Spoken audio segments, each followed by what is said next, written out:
beyond ego, beyond self-centered fear, beyond exceptionalism, beyond individualism, beyond headlines. This is Beyond Borders. Brought to you by Listen and Be Heard Network. Welcome back, my friends. It is so good to be here with you once again after a bit of a production break to bring you another episode of Beyond Borders, which I'm proud to bring to you along with Judy Tologan on the West Coast and my partner in all things production and music and poetry and podcasting and radio, Mr. Hernán Rodriguez Sierra. So Judy has been very busy with some really exciting plans, but she reached out to me to tell me that someone very special was coming to New York City, and she was hoping that we would have the time, make the time, to have a conversation with him, which, of course, I'm very happy to do. And not only that, he's brought along another special friend, a special surprise. And so today we are happy to welcome Dillon Williams from Hybrid Indigenous Stewardship. And his website is his-services.org. And we're going to learn from him all about what Hybrid Indigenous Stewardship is. And he's brought along with him Anna Farporte, who is EPA Director of the Sherwood Valley Band of Pomo Indians. And the website for that is sherwoodvalleybandofpomo.com. And we're lucky to have them, and it's because they are on their way to an event in upstate New York, a gathering of many tribes, and we will hear about that as well. My name is Martha Cinader. This is Beyond Borders, brought to you by Listen and Be Heard Network, a project of Sound System Culture. I'm so happy to be here today with Dillon Williams and Anna Farporte. I should thank Judy Tologan for bringing us together on this beautiful day here in Brooklyn at iBean Studios. Your work is Hybrid Indigenous Stewardship. We try to make it pretty on the nose with the way we named our business. So as a native person, part of our culture is stewarding the land for our foods, fibers, and medicines is how we manage our land to make it more abundant, whether we're eating, our plant foods, our animal foods, our fibers, plants, for our basket making materials. But basket making, like I was telling you, is a really big part of my culture of Pomo, of California, and then our medicinal plants. So as we begin stewarding the lands this way, one of the great benefits is it maintains biodiversity. It maintains the whole system. By stewarding for our cultural resources, it actually makes the whole environment more resilient. How we got into doing this work, in part, was because of all the devastating wildfires that happen every year in California. My family initially had a company, Hybrid Incident Support Service, and through that, I was a wildland firefighter, and my folks also helped run logistics for U.S. Forest Service and CAL FIRE on these incidents. California is already having like 200,000 acre plus fires. And to me, I thought that was normal. But I remember hearing a lot of the battalion chiefs and the fire chiefs were like, this is crazy, these are huge fires. I was like, okay, sure. And I didn't really know because I was in it. But then the following year, 200,000 to like 300,000 to 500,000 and on up until 2020, I believe 2021, the Dixie Fire. At that time was the largest fire in California history, 1 million acres, massively devastating. And on that fire, I was doing supply runs for ground support, and I would drive through the burn scar every day. I've been out in fire and in active fire areas on fire, and you never really get to see the whole thing, but out there on this highway, it crests on this ridge, and from this ridge you could see every direction as far as you could see. Every mountainside was just burned and torched. All the trees, everything was gone, just standing dead, burned trees. And that's when it really became real to me, the level of devastation So I started talking to my dad at that time. Like, what's the follow-up? Is there a follow-up? Like, how do we, restore this? Is there a plan to restore the land? You're talking about talking to your dad, and I think, can you tell us a little more about your family? Because I think that's where a lot of your knowledge about these things comes from. My family, a lot of my elders, my community members. Well, my parents' by profession were engineers and architects. That's actually how we got into the fire space. But because they got tired of being engineers, so they wanted to be more active. And my dad, his mom, Christina Hamilton, was a cultural leader, one of the most famous bats weavers of her time. Like I was telling her, some of her baskets are in Smithsonian. I also grew up with my uncles, cultural leaders, Dave Smith, Tony Smith. To me, it seems normal to grow up inside my culture and to know my cultural leaders, the singers, the dancers, the medicine people. I know a lot of other people don't have that. So just as I was growing up, I didn't realize I was learning these things. It just was. It's really strange just how life like really brought me back to being a cultural practitioner and teacher in my own right.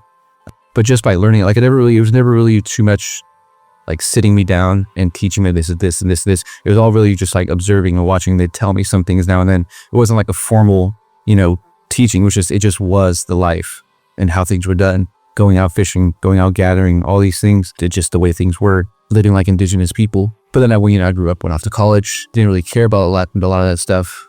We have this in the name, Hybrid Indigenous Stewardship. So I'm interested really in the whole name, but maybe we could start with hybrid. If we really wanted to be effective at land management, land restoration, land stewardship, so we have come up with this hybrid thought, which is to draw on our cultural knowledge as our foundation, but then to combine that with modern tools, chainsaws, tractors, modern scientific method for like data collection, those kind of things, and bring them together to really try to come up with a better, more comprehensive land management strategy that works for today. Because we can't really steward the land the way it was back then, because not the same as it was back then. We have invasive species, we have droughts, we have all these things that my ancestors weren't really dealing with. We can steward like they did, but we can't do it exactly the same way they did. So we have to change it for the ecosystem that we live in today, which is all changed. It really just began, like I said, food, fibers, and medicines. That's the whole foundation of why we do what we do, is to increase the amount of cultural resources for my cultural practitioners so that they can have them in the abundance that they were in the past, so we can, live as cultural people. And when it comes to doing this work as a professional, by stewarding the way my ancestors did, hits all the objectives and check marks, boxes like fish and wildlife, BLM management, all these guys. They want to restore ecosystems. They want to, bring the salmon back. They want to get rid of invasive species. They want to bring back pollinators, all these things. Our people also managed the land with fire in the past. Right. They kept the land healthy that way by thinning out the forest, making sure that the vegetation stays relatively thin by burning it periodically. Invasive species nowadays, you can't really steward the land that way. That's what we're trying to bring it back to that, so we can actually have a healthy ecosystem. I'm trying to really put my culture forefront and center and steward the land that way. Not necessarily trying to, there is no going back. Like he was saying, it's a different ecosystem. So where before there would have been a few old growth trees spread far apart, and you could use a low fire in between them to take care of underbrush. Once those large trees are cut, now there's many, many trees, many small trees everywhere. And then the lower branches of those trees die back and create a ladder fuels. So if you try to put a fire through there, it'll consume those smaller trees and then go up into the canopy of the taller trees and consume the whole forest. So in order to get things back to a state where you can use that low fire in between big trees, you have to selectively take out some of the smaller trees, which requires, in this day and age, the most efficient way to do that is with a chainsaw. Traditionally, that's not what's used or what's done. To get things back to a state where you can use traditional methods, you have to use some of the modern methods. So that's where hybrid comes in. Yeah. Thank you. Yeah. Let's move on to indigenous. When you say that you want to have the materials in hand, let's talk a little more about that and why that's so important. Well, it's important to me and for most tribal people in general that practice our culture and to live the way like our ancestors did. It's a beautiful thing watching my aunts and grandmas making baskets. It's a beautiful thing with listening to my uncle and then sing our songs and tell our stories.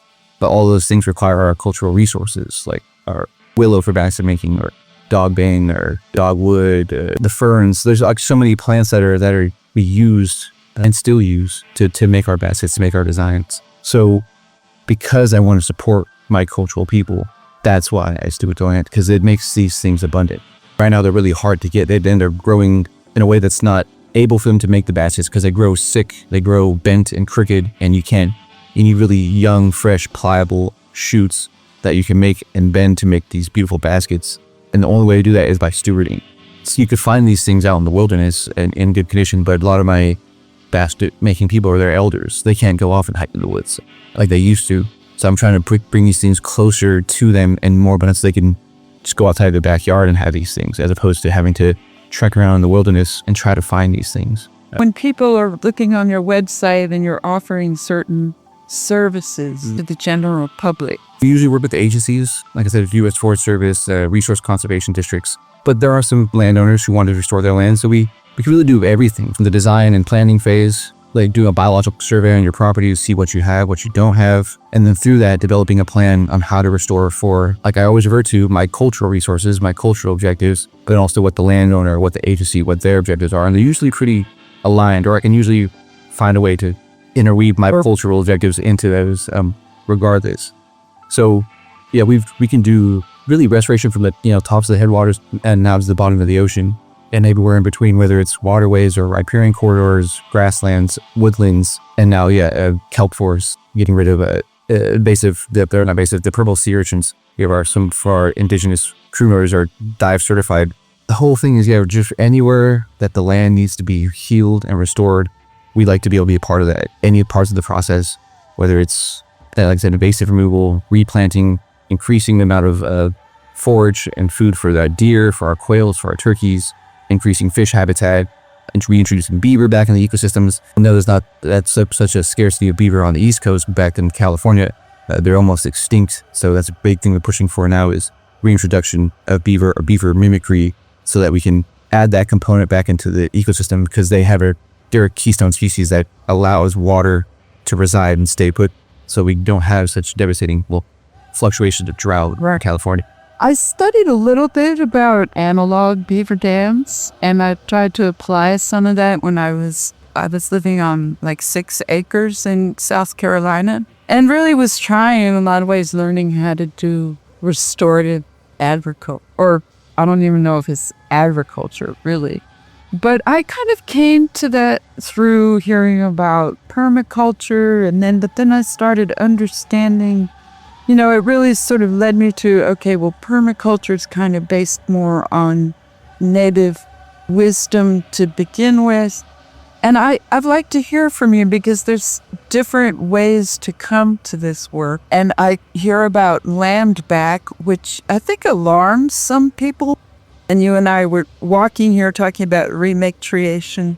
So maybe you could talk about how this all is kind of playing out in the world today, and what your perspective is on the different approaches people are taking to restoring the land. Well, there's a lot of good people out there. There's also a lot of bad people, or maybe not bad, but dishonest. I see, especially in the land back movement. It makes me very nervous, because I want the land back the same way as my other ancestors. But there's a lot of I see a lot of organizations that are definitely, like I said before, putting the cart in front of the horse and demanding land back that they really don't have the capacity to manage. And that's where you get a lot of pushback, because I support land back. But the people you have to convince obviously aren't your allies. It's people who are anti-giving the land back. And then when some of these organizations, they just demand things, I want the land back because I said so. Even to me, that's not a good enough reason. Why I want the land back is so I can steward the land, so I can hunt, so I can fish, so I can gather my cultural resources. I had a conversation with the head of one of the National Forest, Community Forest Service. Conversation really very similar to that was exactly as I say it. Told him, this is not your land. This is my land. I know you manage this land, U.S. Forest Service, you say you own this land, but it's not your land. It's my land. Because I know where my foods are. I know where medicines are. I know where my cultural resources are. You might manage this, but you don't know the land. Can you point to me where the food is? Can you point to me where the medicine is? And they can't. So, from my approach, I think that's how people should approach land back. All these indigenous groups, by they're making these demands, like first you need to learn your foods, fibers, medicines, and how to steward them, how to tend to them, what they need. Do they need to be cut? Do they need to be burned? Do they need to be reseeded? Do they do all these things? Are they riparian plants? Are they upland plants? Because that's, in my opinion, the best argument to prove that the land isn't just mine because I say so. It's mine because I know it. Like my ancestors knew it. Like this is our land. I know where the animals are. I know where they sleep. I know where they go in the morning. The part that makes you worried is, those groups that just are demanding these things but don't know their land really upset a lot of people who aren't advocates of this. And then there's a lot of pushback. Like, well, these people just want their land back to build a casino or something. That's what I hear a lot of. Like, oh, these Indians want land because they want to build a casino. Like, no, well, everything that doesn't show your attachment to the place that you want is more fuel for the argument of why Native people don't deserve their land back, because they can't manage it. That's my argument with the U.S. Forest Service, because these wildfires, because you're like, well, you can't manage the land, I can. And that's the only way that I see the best way, the most honest way to get the land back. Not just demand it, prove that it's yours by showing that you can steward it, that you know where the resources are, that you can not only know that they are so you can extract them, because that's what I do. Do you know where they are so you can make them more abundant? That's right. And that's your idea of stewardship. Yeah, well, that's 100% why I think stewardship is not. It's not for extraction. It's to maintain the abundance of the land for everybody, and not just humans. Everybody, like the animals, everybody, the fish. It's not to be attracted. It's to be stewarded and tended so that everything is where it needs to be when you need it. I got fat deer now because I made sure that their food is there. I got fat turkeys now because I made sure that their food is there. And my salmon are back because I put I help reestablish suitable habitat, but my salmon back. So that's the back and land back. Listen, be heard. What comes up for me from that is part of me learning to be a better listener of others is learning to listen to myself. Recognize the miracle of this moment. And by recognizing that in myself, seeing that we all have all the conditions we have right now to be happy, we should share them together. Listen and be heard. Even if your voice shakes without knowing it, you may be saving a stranger. Listen and Be Heard is a radio program that's part of the Pacifica Radio Network. We focus on writers of all genres: poetry, children's, memoir, fiction, creative nonfiction. And now we're taking on a lot of other elements, addressing concerns of indigenous communities, music, and it just runs the gamut of everything that nourishes the soul. This is Beyond Borders, brought to you by Listen and Be Heard Network, a project of Sound System Culture. You will find our complete archives at listenandbeheard.net. My name is Martha Cinader. My co-host is Hernán Ramiro Rodriguez Sierra, and we are in conversation with Dillon Williams of Hybrid Indigenous Services and Anna Farporte, the EPA Director of Sherwood Valley Band of Pomo Indians. Something that we were speaking about as we were walking here to IB, and then you were explaining to me the perceptions that the Spanish colonizers had when they came, and I'd really like to get you to retell that. So yeah, what we're talking about was the Aztecs or the Maya, Montezuma. A friend of mine's professor, that's his people, so he told me this story about how their culture worked, and it wasn't the way that I was taught in school, and the way the Spaniards and the history books teach us was like that Montezuma was the emperor of the Aztecs. What I just learned is that's not how their system works. He was like an elected or an elevated official, a public servant of the Aztecs, and he had no real power. His only role was to make sure that essentially everybody got fed and that all the resources of the community were spread out evenly. When the Spanish saw the community bringing food every single day to the temple, they thought it was a good tribute to him because he's their leader and he had all his gold, but that wasn't what they were doing. Every day they would bring the food to the community, and those people who didn't have food could eat.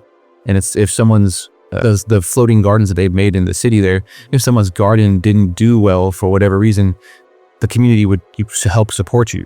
And it was then if theirs didn't do well, it was your job to support them. And that's why everybody bought this food every single day. It wasn't so that they could pay tribute to an emperor, it was so that they can take care of their community. Which, yeah, it was just so weird that the Spanish couldn't conceptualize of that at the time. They thought it was, that's how their empires worked. Like, you brought the king your taxes and your tribute. All the times they couldn't conceptualize that a public servant really existed to make sure that his community was taken care of, and not to just take and extract from the people. And there's a lot of native communities that are like that still to this day. Like, my community, like, traditionally, if you couldn't take care of your family, you'd be benched. Like, as a young man, if you couldn't provide for your parents, for your grandparents, and you couldn't find a wife and provide for your family, that was more shameful. You might as well go die.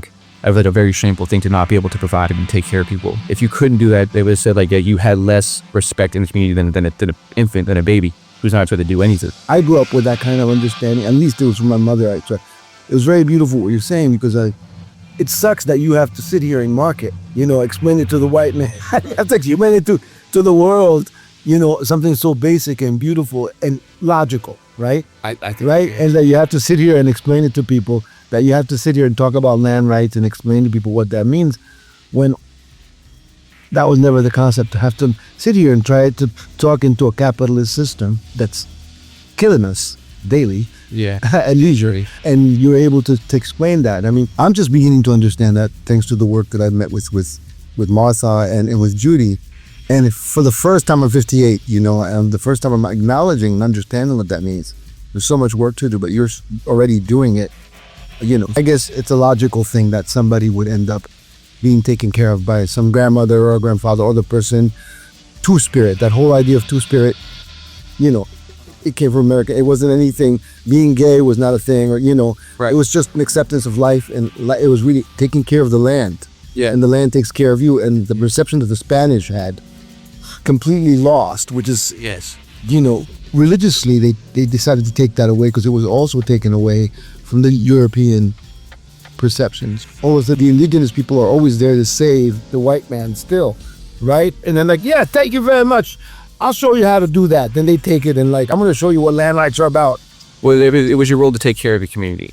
That was that was your role. Everybody had to contribute. Yeah, whichever way. So if someone was weak, it was you. Or if someone was young or elderly or sick, you had to take care of. You couldn't do that. It was dishonorable. Basically, just taking care of people.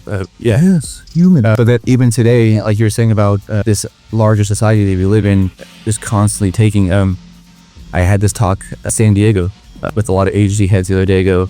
Made some people upset, made some people pretty happy to hear. There's a real big trend, the United States actually right now, California definitely, about prescribed fires or cultural fire. They want to steward the land the way the natives did. There's a lot of organizations, I think a lot of bad actors that are really trying to appropriate our culture. I went to a meeting, same meeting or same people, the U.S. Forest Service, about 5 years ago. And they brought us in because of the work that we do, land stewardship work. And they were talking about how they wanted to form this new organization.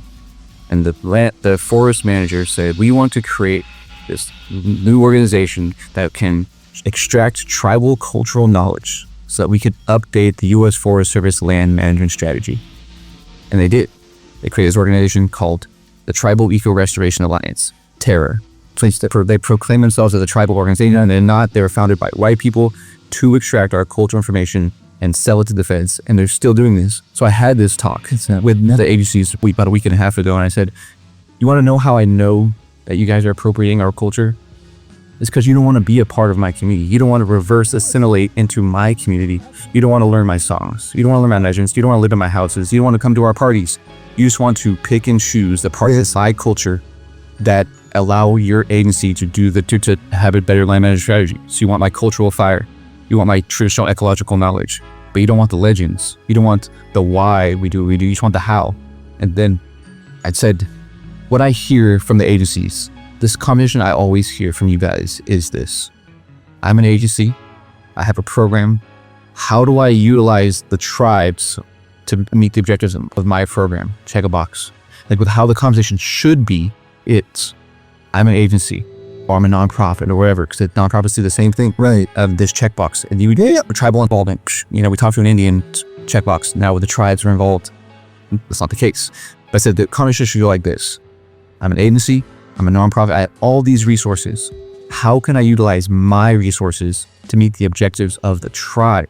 Then on how can I use the tribe to meet my objectives? So a lot of people were very happy to hear that. A lot of people, some of the people, A to Z people weren't so happy to hear that. But Hell yeah. Yeah. That, of course not, because they're working for somebody else. Okay, they pay for, they want to extract, because that's like I was saying about the land back thing. I told that same guy, I met him at a very long talk at a different time about 5 years ago. I said, I follow your logic, and your logic is this. The U.S. Forest Service, our land management strategy, our being them, is so poor that it's created more devastating wildfires and more frequent droughts. So we can't manage our land. That's where we are today. So thinking back from there, the land was managed better in the past. It was healthier and more abundant. Who managed the land in the past? The Indians. How can we manage the way they do? And then they created that organization to try to draw and to attract information. So I told him how your logic should be is very simple. We can't manage the land. It's managed better in the past. We managed better in the past, the Indians. Let's get the land back to the Indians. Because you know whose land it was. You guys have all Give them whatever they need. Get out of the way. And what would happen? Give them whatever they need. Actually happen. What would happen? I know there's a lot of tribal groups, unfortunately. It's usually the gaming tribes, the ones that have a lot of money, sadly, has lost their culture. Part of the capitalists, they've taken the money and put the culture aside. My tribe is very poor. All we have is our culture. I'm sorry, your tribe? Manchester Band of Pomo Indians, coastal Pomo from California. So a lot of tribes don't have the internal capacity, even in their administrative, but also the philosophical capacity to steward the land that way. They would just take it and develop it. So it's a very fine line to walk. What would happen if they gave us a land back? Well, it depends who you give it back to. Like I was saying about some of these land back groups, they're not ready for the land. They don't know their foods, fibers, and medicines. If my organization got the land back, we'd steward it. I'd make it, more abundant for my hunters. Make it more abundant for my basket weavers. Make it more abundant for my medicine people. And it's that simple. I don't need to extract. Well, I don't need to build houses to make and develop and make money off it. Because what do I need the money for if I got the food? All you need money for is to buy food, medicine, and life anyways. I got the medicine. I got the food. What ways do you run up against that being obstructed, by the park services? Well, they don't want to give up their land. So yeah, sometimes, because of that organization in that specific forest, and because I stood against them, and I still stand against them, our organization got blackballed out of that specific U.S. Forest Service land base. We won't contract with these guys because they're onto us. They're going to expose what we're doing. So that's one of the things they'll do. We're not going to let you have the contracts in this area. You're not going to let you steward the lands. Another thing I see commonly is when Native people finally get land back, it's the worst land. It's the land that no one else wants anymore. Or they know they can't, but you're let's give it to the Indians. They want it. They can manage it. But it's then there's the task of maybe there's been toxic substances there. So now it's a brownfield. This is Beyond Borders. My name is Martha Cinader, and along with my co-host, Hernán Rodriguez Sierra, we are in conversation with Dillon Williams of Hybrid Indigenous Stewardship, and also Anna Farporte, the EPA Director of Sherwood Valley Band of Pomo Indians. We're going to take a little pause for refreshment and station identification. Listen and Be Heard Network is entirely commercial-free and is brought to you by Sound System Culture, Inc., a not-for-profit based in New York City, and we are happy to take your donations in support of our programming. Please visit us and our archives at listenandbeheard.net.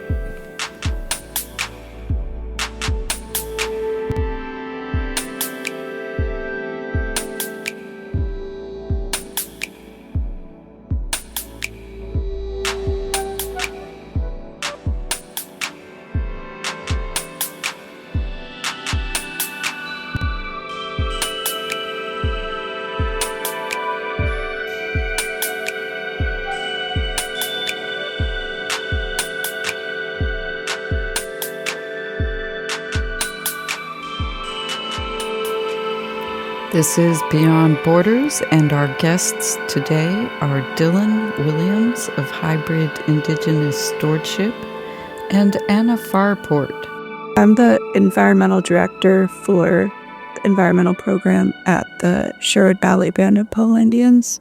And that tribe has been involved in a land back for this little beach called Blues Beach that belonged to Caltrans, who does the highway system in California. And so along with two other tribes, Sherwood Valley got this little beach back, but one of the conditions, because it's a beach where like local people go to camp and they camp right on the beach, but there's no facilities, there's no bathrooms, there's no trash cans.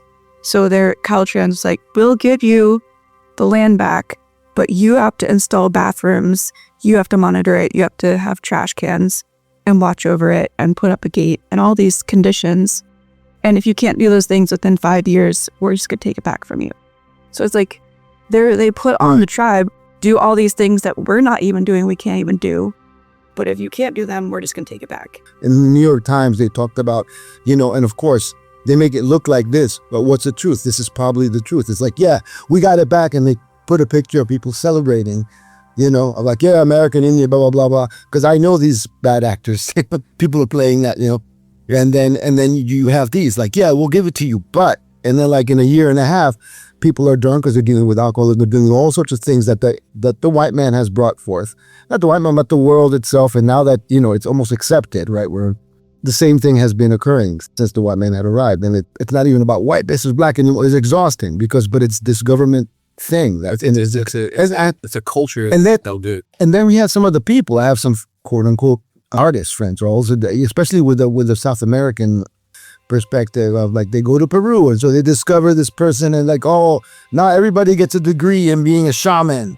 And they're going out, that jive, There are people making a business from this. They're like, these people have never even lived. They don't know any of the songs. They don't know what they're even saying, individuals. They have no, and like, even now, and I have roots in Native American. I don't even pretend. So you guys, it's really amazing, the arrogance of any human being, let alone, of course, people who are indigenous, the idea of being dishonest. So like you said, those things are so needed because to have a conscience is so important. So yeah, there are people like that who are selling bad goods. And sure, it's really like you guys, my whole point is that you guys all you have to do is just keep on doing what you're doing, right? I mean, it's almost like you can't, then you have like bad actors within the community, unfortunately, because they don't know any better. They're coming from generations they have lost their center.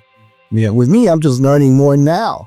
And I wish I had learned it. It would given me so much. It's helping me to understand music and what I'm doing in my life now. Not 58, and it's just new because I'm always, as a musician and an artist, anything that's indigenous, anything that's real, speaks to you. So yeah. And I was given bury my heart wounded knee when I was 10. Oh, yeah. So I was around. But that was my brother-in-law. My brother-in-law became the head of Exxon Human Resources for South America. So this guy was this person who's really, he becomes that, and he's aware he's still. My sister, indigenous, we look at my mom, and so I think, wow, there you can't help it. He's working the open pit coal mines because that's what they used. Dang. Open pit coal mines. I remember going there when I was 18, and there's, there they are in the middle of the Amazon, okay, and that's Exxon, and he's head of humanities, and you know who they have? They have poor white American miners are guaranteed that work. They were living there. Matter of fact, they hated the fact that my brother-in-law was Colombian, but they were miners. South, they all had Southern accents, and I went there. My brother-in-law brought me there, and I think back because I played saxophone and played jazz. So he goes, I'm gonna show them that I'm hip, I'm cool. So I came and played jazz. These guys love country music. I'm playing bebop, and like what? This is great. He's a good player, but But now I'm coming back and reflecting about what that means. I still have that copy of that book. I cried, Yeah. And I really, my spirit went there. Like, oh my God, I get that. I mean, I don't know why, but it makes, not only did that make sense, but everything else makes sense. So I'm not crazy.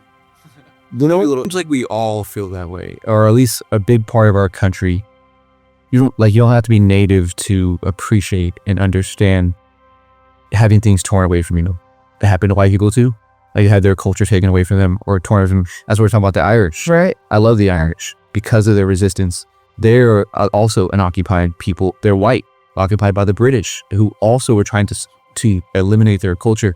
Yes, that's what it is. It's something that's happened to all of us. It's just happened here more recently.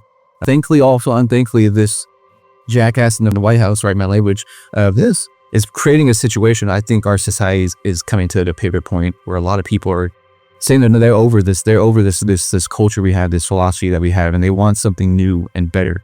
I think there's a promise for the future that people want a new society, a new culture, a new American culture, one that isn't so extractive, one that can acknowledge our past, the horrors of the past and the traumas, and actually use those to build. So a lot of Native people, like all the bad things that happen to us, the alcohol abuse, substance abuse, being removed from our homes and forced into reservations, made a lot of us very resilient. Broke a lot of people too, but for me, it's what, really built a lot of resiliency and fire inside me to do something, was acknowledging and realizing my having in the past and using that as the fuel to, try to do this whole, to have the best argument for why we should get our land back. Like, because I'm going to steward it my way my ancestors did. Not because I want to build a casino, because I want to be free. And my ancestors were. What do I need your system for when I have my food? That's why they took us off. That's why they killed the buffalo. And they didn't kill the buffalo, but they did the worst one just for the hides. They did for the hides, but U.S. Army actively shot and killed the buffalo to starve out the Plains Indians. Yes. So they removed our food systems from us to make us subservient. I'm going back against that. I'm gonna put the food back out there so we can separate ourselves in the long term from the system who doesn't really care about us. I've seen photographs of the piles. Yeah, the skulls and all that. And it's so tragic just to look at those photographs and feel like the whole history of that. This is Beyond Borders, brought to you by Listen and Be Heard Network, a project of Sound System Culture. What brought you here to New York? We're on our way to the Native American Fish and Wildlife Society National Conference, which is being hosted by the Oneida tribe up in Verona, New York. It's going to be a bunch of tribes from all over the nation gathered together to hear about what are the different projects the tribes are doing as far as being able to restore the land, restore fish and wildlife on the land, and manage it successfully. And a lot of that is actually interwoven with science and doing a lot of scientific studies. So it's not just anecdotal, like, oh, now there's more fish in these streams. They were monitored before, during, and after, using different treatments to bring those species back. And now they are successful. They can measure exactly how successful. Another example of hybrid indigenous stewardship. Yeah, that's what really shows that name. It's not enough to just help somebody that you restored the environment. It's like, now, well, for the larger societies, the universities, the agencies, like, no, I can prove to you we restored it. Here's the numbers. Like, I bachelor studies said so. Like, here are the studies. There was only 10 fish, a year ago. Now there's 1,000. So that's what they care about. The field of the stories are all great, but what they care about at the end of the day is the numbers, to prove to them that what our work is effective. And so, yeah, that's what I have to be there. I hope you do some networking, see what cool stuff you guys are up to on the East Coast. I know that there's a lot of, it's something happening everywhere. Pollinator restoration. So we're losing a lot of our pollinators, our butterflies, our native bees. I've seen a lot of that. I think it's a really cool thing because you get a lot of color, you don't have flowers. Yeah, I read a lot of diaries from colonists as they're coming over and writing about what they saw. And that's one of the things that you don't see, but they wrote about was, miles and miles of wildflowers, hundreds of miles straight. They rode through days through flowers. There's a great book called Gotham, which is superly researched of the New York City area. And they talk about how when the explorers came, one of the big things they talked about was how sweet it smelled. And also the strawberry fields. It's one of my favorite things. One of the things I push for the most now is more flowers, more color, make the land not only abundant, but more beautiful, like visually appealing. Like, yeah, you got purples and whites and reds and blues, not just green. Green's great. I like color. I like to see splashes of it everywhere. I think that's where my energy wants to be, is with causes like what you're saying and what you're doing, because it speaks to me. I'm sure it's the same with Martha. So anything I can do, writing music or free music for documentaries.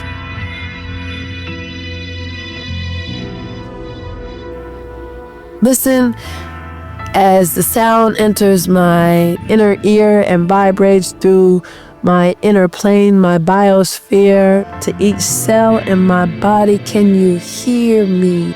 Can you feel me as we are more ancient than the vibrating words that you are speaking? Receive me, reflect me, receive me, reflect me through the night. be galactic stars, be that strobe light that leads me home, or the lighthouse guiding the way through the dark waves of the ocean. Alone in a boat we float, commanding, demanding, and expanding. It's fate, it's never hope.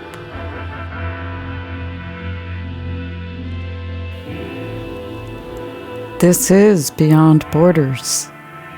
My name is Martha Cinader, and I'm joined by my co-host, Hernán Ramiro Rodriguez Sierra, and we are joined by Dillon Williams of Hybrid Indigenous Stewardship and Anna Farporte of the Sherwood Valley Band of Pomo Indians.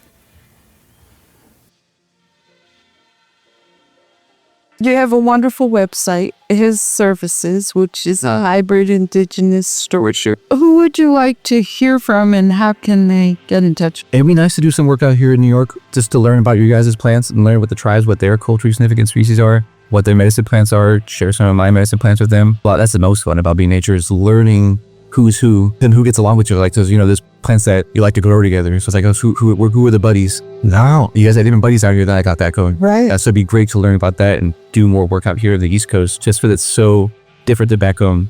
Anybody who'd like to get a hold of us, HIS-services.org is our website, or admin@HIS-services.org is our email. That's the best way to email. That email goes to everybody, so someone will see it. And if anybody really anywhere wants to, make things more abundant, we'd love to help. Because that's really one thing I've seen in the field. It's not like what's there, it's like what's not there is a big indicator of the health of an ecosystem. You could see trees and you can see plants, like, okay, that's all good. Like, what plants are missing? Yeah, what bugs are missing. Is that exactly these things? That's the best thing about the balance. It's a cool thing because, like, kids, and people are like, oh, how do you inspire kids to do this? Like, well, because there's so much to see. There's the bugs, there's the plants. Kids need a lot of stimulus nowadays, but dude, nature is so stimulating. It's the best. Forget it. Yeah. I think and you can go as big as you want. Like, you can stand and come look at the whole. That's what we own me. I do go as small as you want and like dig and start, getting into the bugs and the worms and like little tiny plants. And you can go the whole scale of, as small or as large as you want, and really, let kids be who they are. The mission is to restore the land, but the real mission is to inspire the next generation and like their kids. Because if the work stops at us, well, then the bit's over. It's like, so the real job is to get the kids and young people into doing this and then teach them how to inspire the next generation. That's the actual job. And I'm thinking about how you described your own knowledge just growing up. And that's probably something we all need to kind of strive to have, that type of understanding. That would be beautiful. Of just our relationship with our mother, right? Yeah. And Mother Earth. And if we're not aware of that, we have some learning, like we have some getting in touch to do. Yeah. Rightfully, yeah. I had another friend who said, really, he's a writer as well, very poetic, that you can't heal the land without healing your relationships to the people and to the land. And the act of healing the land is healing for a peaceful. It's so healing. It's crazy. That is so important. Anna, tell us a little more about your organization and who we would like to hear from and how they can get in touch. I'm the environmental director of Sherwood Valley Band of Pomo Indians. So a lot of people might not know this, but many tribes, as part of the tribal government, have different departments. Many of them have an environmental department that's part of doing this land stewardship work. That's what I'm doing. And when you were talking about the beautiful flowers and the pollinators, it just made me think that abundance you can see, all the beautiful colors, is also the abundance of food, fibers, and medicines. Yeah. And we're doing a project right now. We're doing a native planting along a creek. And the creek's all been kind of overgrown with invasive blackberries and poison oak. So we're clearing all that out and going to do a native pollinator hedgerow planting. That's the grant we got, is to plant pollinator plants. But when we're selecting the plants, we're selecting for not just the most beautiful, but also which ones were used traditionally for food, for medicine, or for basket or other fiber and cultural uses. Where is it located? It's in Willits, California, right on the Sherwood Valley's land. Do you have a website or any way that people can learn more directly from what you're doing? Yes, Sherwood Valley Band of Pomo.com. Okay. Yeah, I need to update our environmental program page, but there's some info on there. This conversation has got to continue. I was very touched and I'm so glad. I didn't know what to expect. What you're talking about is something so important and so basic. That's something that I don't hear enough about, but maybe it's because they're getting awards. And I think it's such a Western thing to give awards. So that already tells you a lot. And I had said to my friend, William Rees, it's like, man, how come it's just amazing knowledge that needs to be given in between each tribe, and how come we're not working together? You know, like you guys wouldn't know about what this is, and that's by design, right? But now that we have internet, we're able to talk, and so I'm like, and he said to me, oh man, because not everybody wants to work together, and and he's here, and I'm thinking, if you're not around nature, and if you're in a city that you're getting caught up just trying to survive, because we're in the city, if you're in a country, you really built it from the ground up with your tribe, your community. I don't think my friend has had that, and I think a lot of people here, unless they go upstate, and the upstate people, they're also taking a lot of African Americans who are also partly indigenous. They have to undo. It's a big undoing of this capitalist system. They attribute it to politics, which stops them, but it's not. It's just a human thing, and I really believe that what you just said to me, what I'm touched about, was just a simple human thing that all these people are taking back. That idea of land back is really you giving it back to where it belongs to. It's not even yours, right? Because you can't manage. Yeah, I mean, but I look forward. I definitely want to find out who the people are there. If I could do anything to connect, because they could really use it. And I also work with foster kids upstate for the Shinnecock Nation, and they're up there, man, poor. But the people who are teaching them are not the elders, because the elders are no longer there. They're people who are put in there who run a nonprofit. When I did meet some of these kids, I related to them more. But some of the people who are up there, they're protective. And I'm like, I think I relate to that kid, but because I'm insecure about what my understanding is emotionally, spiritually, it's discounted, But what you're speaking about is the music of life, being able to fish. Legendary, beautiful stories. The fact that you love colors. People call it poetry, but no, you're speaking about the magic that is humanity. Even with all the hardship and all the ugliness, you could see that. And when you lose sight of that, when we're in trouble, And I think when the ghost dancings started, all of that, it wasn't that. It was hope. It was, we're about to go to the next level. They weren't trying to kill anybody. Yeah, we're about to evolve into this universe. To talk about, give you some insight.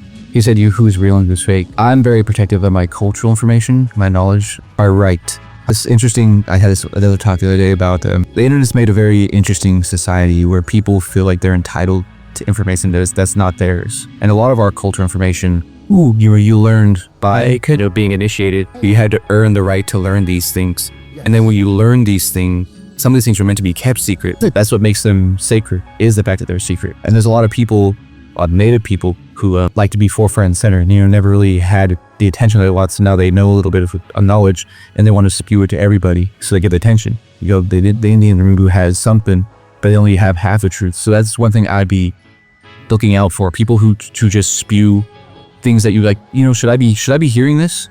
Like, I'm not a part of that cultural group, that spiritual group. Like, why are you telling me this? That would be a red flag to me. To maybe this person is not on the up and up. Maybe they're saying these things for the wrong reason. They're not trying to initiate you into this group and then let you earn the right to know these cultural secrets. Still to this day, some things they won't tell me because I haven't earned the right to learn them yet. I haven't showed whatever it is they're looking for. I'm saying for some of my young kids that are native, I could teach them a little about plants, but I won't tell them what the medicinal plants are yet, because I want to see if they'll put the initiative to go learn some plants on their own. Do I come back, Dillon, I know what this plant is. No, this plant is, I know what this plant is. Okay, I see that you're into learning these things about plants. Now I'll give you something else, give you a little bit more, see what you do with that. Not just unload all this information on them.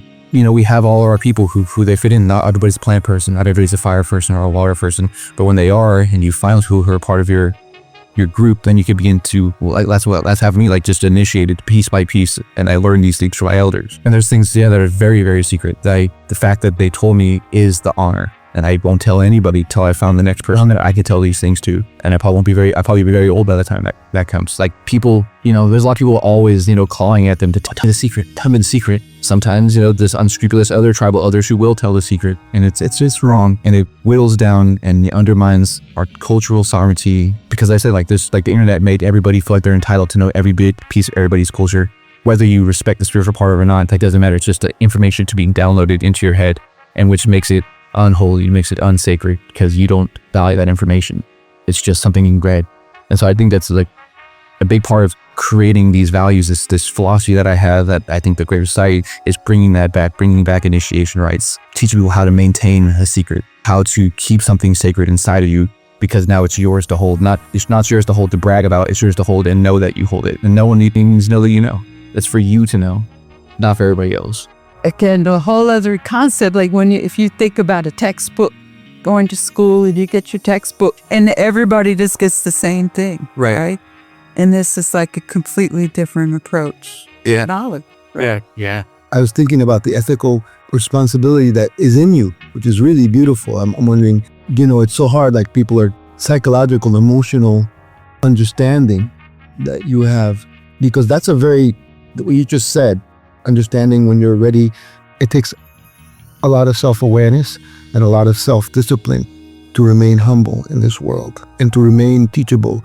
And it's been a constant job for me. The more I do that, the more things open up, and like we meet people. Like I'm wondering, because people are like, oh, it's because he went to this school and that. But you were talking about some elder has given you, listen to some elders being able to give you to respect that, because the ability of whether it's Nigeria or African religions, or that when you're not ready, you're not ready. There was a humility for you to be able to, you have to be really hard on yourself to be able to do that. I've lived many lives. Okay.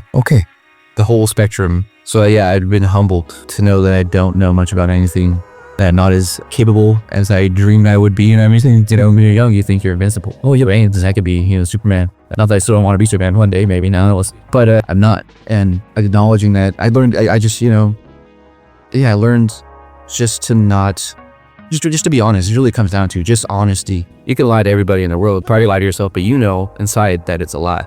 It's amazing. You build your life on that. You're gonna be miserable. And I don't want to be miserable. So I'd rather... You have logical stuff, man. It's a miss. It's brilliant. Oh, yeah. I really appreciate it, man. I want life to be good, because I want to be honest with myself. I want to be honest with other people, because I don't want to deceive them either. Because then we can't build I want, you can't build on dishonesty. You know, possible. It's people do it all the time. They try to, and they build all these things. And look at this world. Where they fall over. I mean, it's very clear with a donut truck. I mean, it's very clear. Yeah. I want things to work. I want people, to be taken care of, and the only way to do that is to just be patient and honest. You have so much to give, man. Thank you so much for being with us, and you too. I want to thank you both, Dillon and Anna, and I'd like to give you an opportunity to say whatever I might not have given you an opportunity to say to our listeners. When you were talking about the buffalo were eliminated to create starvation and hardship for the Ute people of the plains. In California, there's a similar thing that happened with taking away the fire. It was made illegal to burn the way Native people had been burning for millennia. And when it was made illegal, and when Native people were made into criminals for doing what they had always done, that was made. It's called the Protection of Indians Act. And as we know, it's all acts. It's usually the opposite of whatever its title is, doing the opposite of everything. The reason why it's similar to the buffalo story is because fire was how the foods and medicines were managed. Now we burn off a grassland so that there's fresh green shoots for the deer to come and eat, and then you have healthy deer that you can eat. So there's so many fire-dependent species in California because the land was managed with good fire for so long, and that taking away that fire, in essence, was also taking away the food sources, taking away the healthy food for people and that way of life. Yeah. That's such a fundamental misunderstanding, isn't it? I mean, I don't even want to call it misunderstanding, because I think they understood in some sense by making it illegal, but they didn't really understand the depths of the knowledge that was being practiced, right? But John Muir is the pinnacle of that lack of understanding from a Western standpoint. Everyone looks at John Muir as like the environmentalist of environmentalists, started the environmentalist movement. But he couldn't conceptualize that the land was beautiful and abundant because Native people stewarded it. He thought it just was. In California, it's like, oh, Eureka, we come to the Garden of Eden. It's so abundant. It just is. Like, no, it was that way because it was banished by Native people. A stark contrast to Europeans who were doing it differently and really had used up every inch of the continent. That's why they came here. They ran out of resources, so they sent Columbus to go find some new resource, find something. They brought their own paucity of understanding too.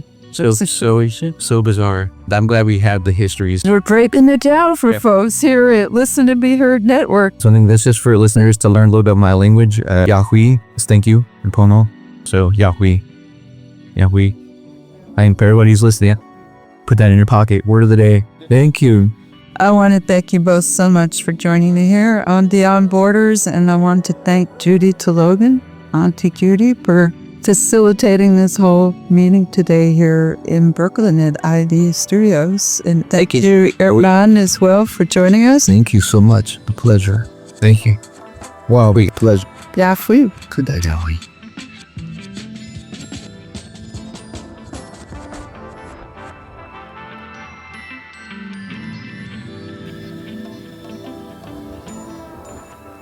Beyond Borders is brought to you by Listen and Be Heard Network, a project of Sound System Culture.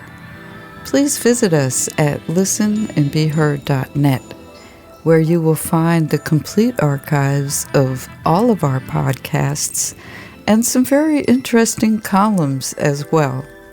Please also sign up for our email newsletter. Learn how you can participate or donate, or just check out our master reading list of pretty much every book we've featured or mentioned on any of our shows. My name is Martha Cinader, and I want to thank you for listening and for the opportunity to be heard.